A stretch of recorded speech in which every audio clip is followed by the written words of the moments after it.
La parole est à présent l'Algérie. Thank you, President. Merci, Monsieur le Président. Nous nous sommes abstenus lors du vote sur cette résolution. Et notre vote aujourd'hui s'inscrit dans le droit fil de notre vote en janvier sur la résolution 2722. Ma délégation a décidé de s'abstenir. Et ce choix ne saurait être interprété comme une réserve quant au rapport mensuel du secrétaire général sur toutes les attaques contre des navires marchands et de commerce en mer Rouge. Nous continuons d'apprécier grandement ces rapports qui tiennent le Conseil informé de la situation. Notre abstention est plutôt le miroir de nos préoccupations quant à la mise en œuvre de la résolution 2722 et ce qui est, selon nous, un abus ou une interprétation erronée du droit à se défendre en conduisant des attaques dirigées contre les territoires d'États souverains.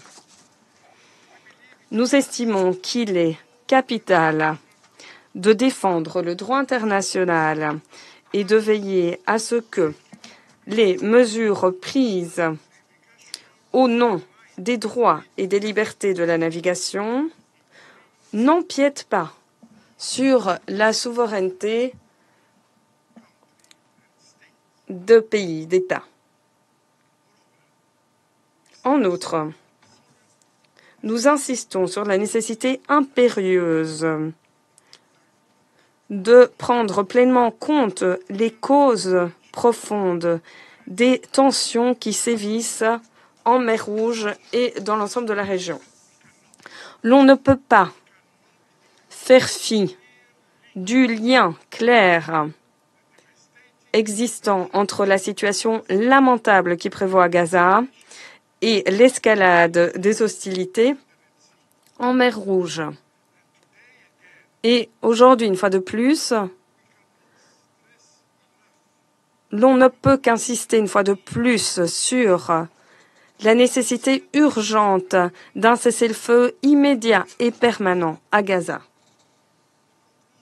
En guise de conclusion, Monsieur le Président, nous exhortons à faire montre de la plus grande retenue et à donner la priorité aux moyens diplomatiques afin de prévenir les actes de violence et de faire régner la stabilité dans la région.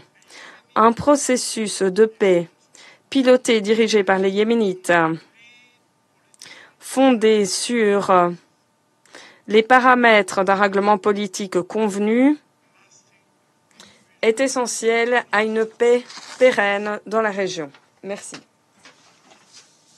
Je remercie le représentant de l'Algérie.